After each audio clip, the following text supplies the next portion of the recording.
शिवाय, शिवजी सदा सहाय। ओम नमः शिवाय, गुरुजी सदा सहाय। रुद्र संहिता के सृष्टि खंड का 11वां अध्याय। शिव पूजन की विधि तथा उसका फल। ऋषि बोले, व्यास शिष्य महाभाग सूत जी, आपको नमस्कार है। आज आपने भगवान शिव की बड़ी अद्भुत एवं परम पावन कथा सुनाई है। दयानिधि ब्रह्मा और नारद जी के संवाद के अनुसार आप हमें शिव पूजन की यह विधि बताइए, जिससे यहाँ भगवान शिव संतुष्ट होते हैं। ब्राह्मण, क्षत्रिय, वैश्य और शूद्र सभी शिव की पूजा करते हैं। वह पूजन कैसे करना चाहिए? आपने व्यास जी के मुख से इस विषय को जिस प्रकार सुना है वह बताइए। महर्षियों का यह कल्याणप्रद एवं श्रुति सम्मत वचन सुनकर सूत जी ने उन मुनियों के प्रश्न के अनुसार सब बातें प्रसन्नता पूर्वक बताई। सूत जी बोले, मुनीश्वरों, आपने बहुत अच्छी बात पूछी है, परंतु वह रहस्य की बात है। मैंने इस विषय को जैसा सुना है और जैसी मेरी बुद्धि है उसके अनुसार आज कुछ कह रहा हूँ। जैसा आप लोग पूछ रहे हैं उसी तरह पूर्व काल में व्यास जी ने सनत कुमार से पूछा था, फिर उससे उपमन्यु जी ने भी सुना था। व्यास जी ने शिव पूजन आदि जो भी इस विषय में सुना था उसे सुनकर उन्होंने लोकहित की कामना से मुझे बढ़ा दिया। इसी विषय को भगवान श्री कृष्ण ने महात्मा उपमन्यु से सुना था। पूर्व काल में ब्रह्मा जी ने नारद जी से इन विषयों में जो कुछ कहा था वही इस समय मैं कहूँगा। ब्रह्मा जी ने कहा, नारद, मैं संक्षेप से लिंग पूजन की विधि बताता हूँ, सुनो। जैसा पहले कहा गया है वैसा जो भगवान शंकर का सुख में निर्मल एवं सनातन रूप है उसका उत्तम भक्ति भाव से पूजन करें। इससे समस्त मनोवांछित फलों की प्राप्ति होगी। दरिद्रता, रोग, दुख और शत्रु जनित पीड़ा, ये 4 प्रकार के पाप कष्ट तभी तक रहते हैं जब तक मनुष्य भगवान शिव का पूजन नहीं करता। भगवान शिव की पूजा होते ही सारे दुख विलीन हो जाते हैं और समस्त सुखों की प्राप्ति हो जाती है। तत्पश्चात समय आने पर उपासक की मुक्ति भी होती है। जो मानव शरीर का आश्रय लेकर मुख्यतः संतान सुख की कामना करते हैं उसे चाहिए कि वे संपूर्ण कार्यों और मनोरथों के साधक महादेव जी की पूजा करें। ब्राह्मण, क्षत्रिय, वैश्य और शूद्र भी संपूर्ण कामनाओं तथा प्रयोजनों की सिद्धि के लिए कर्म से विधि के अनुसार भगवान शिव की पूजा करें। प्रातःकाल ब्रह्म मुहूर्त में उठकर गुरु तथा शिव का स्मरण करके तीर्थों का चिंतन एवं भगवान विष्णु का ध्यान करें। फिर मेरा, देवताओं का और मुनि आदि का भी स्मरण चिंतन करके स्तोत्र पाठ पूर्वक शंकर जी का विधि पूर्वक नाम लें। उसके बाद शैया से उठकर निवास स्थान से दक्षिण दिशा में जाकर मल त्याग करें। मुने एकांत में मलोत्सर्ग करना चाहिए। उसे शुद्ध होने के लिए जो विधि मैंने सुन रखी है उसी को मैं आज कहता हूँ। ब्राह्मण गुदा की शुद्धि के लिए उसमें 5 बार शुद्ध मिट्टी का लेप करे और धोए। क्षत्रिय 4 बार, वैश्य 3 बार और शूद्र 2 बार विधि पूर्वक गुदा की शुद्धि के लिए उसमें मिट्टी लगाए। लिंग में भी 1 बार प्रथम पूर्वक मिट्टी लगानी चाहिए। तत्पश्चात बाएं हाथ में 10 बार और दाएं हाथ में 7 बार मिट्टी लगाकर धोएं। तात प्रत्येक पैर में 3-3 बार मिट्टी लगाएं। फिर दोनों हाथों में भी मिट्टी लगाकर धोएं। स्त्रियों को शूद्र की ही भांति अच्छी तरह मिट्टी लगानी चाहिए। हाथ पैर धोकर पूर्वतः शुद्ध मिट्टी लें और उसे लगाकर दांत साफ करें। फिर अपने वर्ण के अनुसार मनुष्य दत्तवन करे। ब्राह्मण को 12 अंगुल की दत्तवन करनी चाहिए, क्षत्रिय 11 अंगुल, वैश्य 10 अंगुल और शूद्र 9 अंगुल की दातुन करे। यह दत्तवन का मान बताया गया है। मनुस्मृति के अनुसार काल दोष का विचार करके ही दत्तवन करें या त्याग दें। तात, षष्ठी, प्रतिपदा, अमावस्या, नवमी, व्रत का दिन, सूर्यास्त का समय, रविवार तथा श्राद्ध दिवस ये दंत धावन के लिए वर्जित हैं। इसमें दत्तवन नहीं करनी चाहिए। दत्तवन के पश्चात तीर्थ, तिलाशय आदि में जाकर विधि पूर्वक स्नान करना चाहिए। विशेष देश काल आने पर मंत्रोच्चारण पूर्वक स्नान करना उचित है। स्नान के पश्चात पहले आचमन करके वह धुला हुआ वस्त्र धारण करें। फिर सुंदर एकांत स्थल में बैठकर संध्या विधि का अनुष्ठान करें। यथो योग्य संध्या विधि का पालन करके पूजा कार्य आरंभ करें। मन को सुस्थिर करके पूजा गृह में प्रवेश करें। वहां पूजन सामग्री लेकर सुंदर आसन पर बैठें। पहले न्यास आदि करके क्रमशः महादेव जी की पूजा करें। शिव की पूजा से पहले गणेश की, द्वारपालों की और दिक्पालों की भली भांति पूजा करके पीछे देवता के लिए पीठ स्थान की कल्पना करें अथवा अष्टदल कमल बनाकर पूजा द्रव्य के समीप बैठें और उस कमल पर ही भगवान शिव को समासीन करें। तत्पश्चात 3 आचमन करके पुनः दोनों हाथ धोकर 3 प्राणायाम करके मध्य प्राणायाम अर्थात कुंभक करते समय त्रिनेत्रधारी भगवान शिव का इस प्रकार ध्यान करें। उनके 5 मुख हैं, 10 भुजाएं हैं, शुद्ध स्फटिक के समान उज्ज्वल कांति है। सब प्रकार के आभूषण उनके श्री अंगों को विभूषित करते हैं तथा वे व्याघ्र चर्म की चादर ओढ़े हुए हैं। इस तरह ध्यान करके यह भावना करें कि मुझे भी इनके समान ही रूप प्राप्त हो जाए। ऐसी भावना करके मनुष्य सदा के लिए अपने पाप को भस्म कर डाले। इस प्रकार भावना द्वारा शिव का ही शरीर धारण करके उन परमेश्वर की पूजा करे। शरीर शुद्ध करके मूल मंत्र का क्रमशः न्यास करें अथवा सर्वत्र प्रणव का ही षडन्यास करें। ओम अत्यध्यादि रूप से संकल्प वाक्य का प्रयोग करें। फिर पूजा आरंभ करें। पाद्य, अर्घ्य और आचमन के लिए पात्रों को तैयार करके रखें। बुद्धिमान पुरुष विधि पूर्वक भिन्न भिन्न प्रकार के 9 कलश स्थापित करे। उन्हें कुशाओं से ढककर रखे और कुशाओं से ही जल लेकर उन सबका प्रोक्षण करे। तत्पश्चात उन सभी पात्रों में शीतल जल डाले। फिर बुद्धिमान पुरुष देखभाल कर प्रणव मंत्र के द्वारा उनमें निम्नांकित द्रव्यों को डाले। खस और चंदन को पाद्य पात्र में रखे। चमेली के फूल, शीतल चीनी, कपूर, बड़ की जल तथा तमाल, इन सबको यथोचित रूप से कूट पीसकर चूरन बना ले और आचमन्य के पात्र में डाले। इलायची और चंदन को तो सभी पात्रों में डालना चाहिए। देवादि देव महादेव जी के पार्श्व भाग में नंदीश्वर का पूजन करें। गंध, धूप तथा भांति भांति के द्वीपों द्वारा शिव की पूजा करें। फिर लिंग शुद्धि करके मनुष्य प्रसन्नता पूर्वक मंत्र समूहों के आदि में प्रणव तथा अंत में नमः पद जोड़कर उनके द्वारा इष्ट देव के लिए यथोचित आसन की कल्पना करें। फिर प्रणव से पाद्य आसन की कल्पना करके ये भावना करें कि इस कमल का पूर्व दल साक्षात अणिमा नामक ऐश्वर्य रूप तथा अविनाशी है। दक्षिण दल लघिमा है, पश्चिम दल महिमा है, उत्तर दल प्राप्ति है, अग्निकोश का दल प्राकाम्य है, नैऋत्य कोण का दल इष्ट है, वायव्य कोण का दल वशित्व है, ईशान कोण का दल सर्वज्ञत्व है और उस कमल की कर्णिका को सोम कहा जाता है। सोम के नीचे सूर्य है, सूर्य के नीचे अग्नि है और अग्नि के भी नीचे धर्म आदि के स्थान है। क्रमशः ऐसी कल्पना करने के पश्चात चारों दिशाओं में अव्यक्त महत्व, अहंकार तथा उनके विकारों की कल्पना करें। सोम के अंत में सत्व, रज और तम, इन तीनों गुणों की कल्पना करें। इसके बाद सद्योजातम, प्रपधमी इत्यादि मंत्र से परमेश्वर शिव का आह्वान करके ओम वामदेवाय नमः इत्यादि वामदेव मंत्र से उन्हें आसन पर विराजमान करें।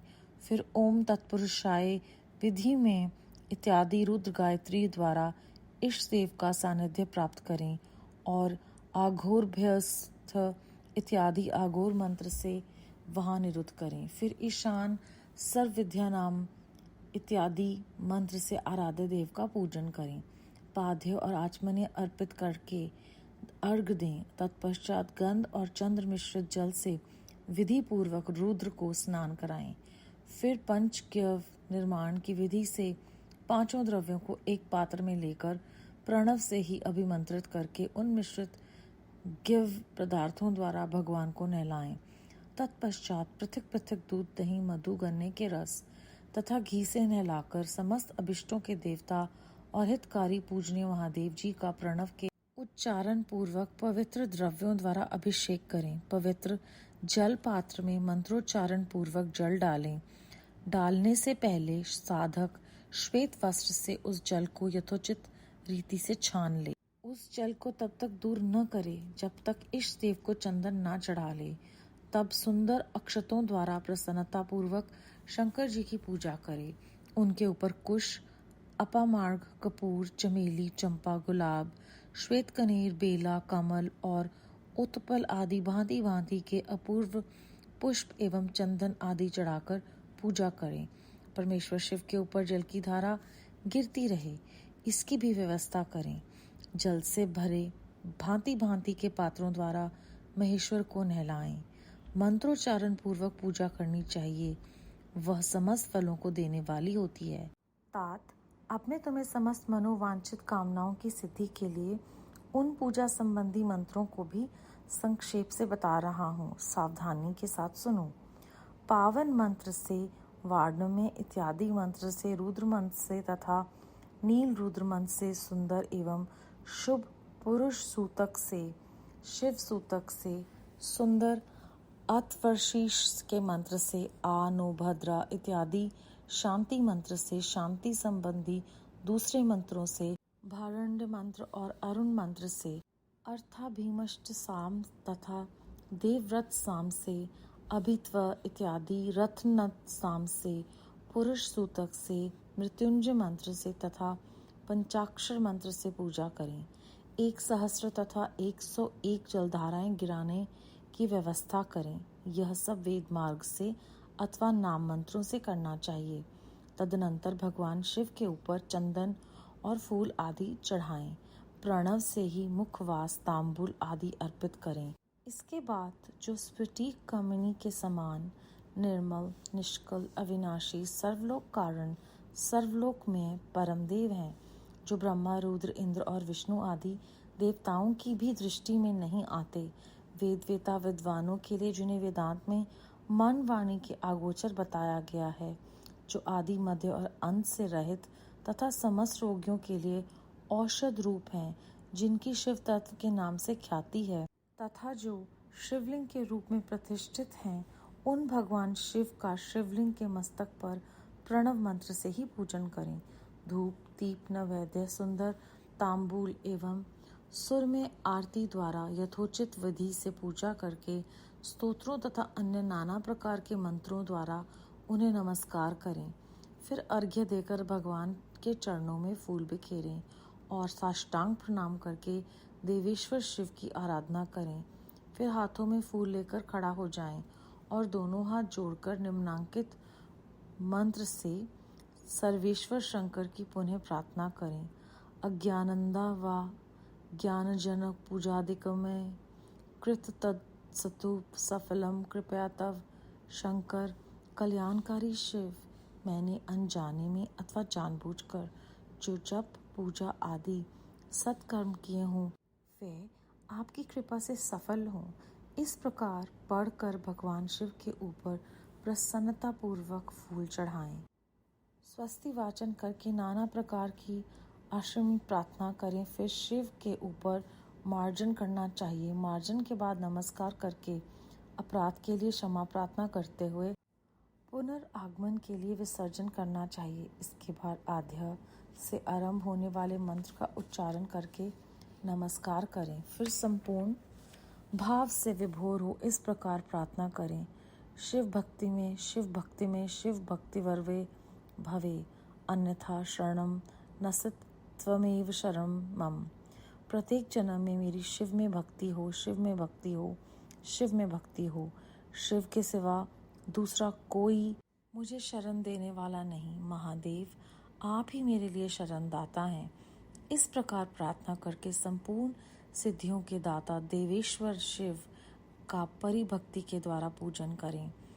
विशेषतः गले की आवाज से भगवान को संतुष्ट करें। फिर सपरिवार नमस्कार करके अनुपम प्रसन्नता का अनुभव करते हुए समस्त लौकिक कार्य सुखपूर्वक करता रहे। जो इस प्रकार शिव भक्ति परायण हो प्रतिदिन पूजन करता है, उसे अवश्य ही पग पग पर सब प्रकार की सिद्धि प्राप्त होती है। वह उत्तम वक्ता होता है तथा उसे मनोवांछित फल की निश्चय ही प्राप्ति होती है। रोग, दुख, दूसरों के निमित्त होने वाले उद्वेग, कुटिलता तथा विष आदि के रूप में जो जो कष्ट उपस्थित होता है, उसे कल्याणकारी परम शिव अवश्य नष्ट कर देते हैं। उस उपासक का कल्याण होता है। भगवान शंकर की पूजा से उसमें अवश्य सद्गुणों की वृद्धि होती है। ठीक उसी तरह जैसे शुक्ल पक्ष में चंद्रमा बढ़ते हैं। मुनि श्रेष्ठ नारद, इस प्रकार मैंने शिव की पूजा का विधान बताया है। अब तुम क्या सुनना चाहते हो? कौन सा प्रश्न पूछने वाले हो? अध्याय 11 समाप्त। संगत जी, इस अध्याय में हमने जाना है कि जिस प्रकार पूर्व काल में व्यास जी ने सनत कुमार से पूछा था और उपमन्यु जी से भी श्री कृष्ण ने इस महात्म्य को सुना है, वो आज हमें गुरु जी महाराज की कृपा से सुनने को मिल रहा है। कहते हैं कि जब आप भगवान शिव का भक्ति भाव से पूजन करते हैं तो 4 प्रकार के जो मुख्य पाप कष्ट हैं वो दूर हो जाते हैं। दरिद्रता, रोग, दुख और शत्रु जनित पीड़ा, अगर हमें ये सब कष्ट हो रहे हैं तो ये निश्चय ही हमारे पापों के कर्म फल हैं।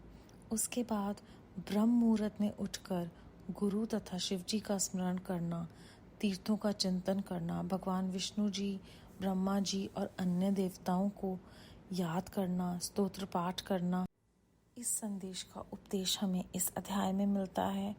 आगे चलकर हमें किस प्रकार खुद की शुद्धि करनी है, शारीरिक और दांतों की देखभाल कैसे करनी है, इतने पुराने ग्रंथ में हमें नित्य जीवन को कैसे जीना है उसकी प्रेरणा मिल रही है।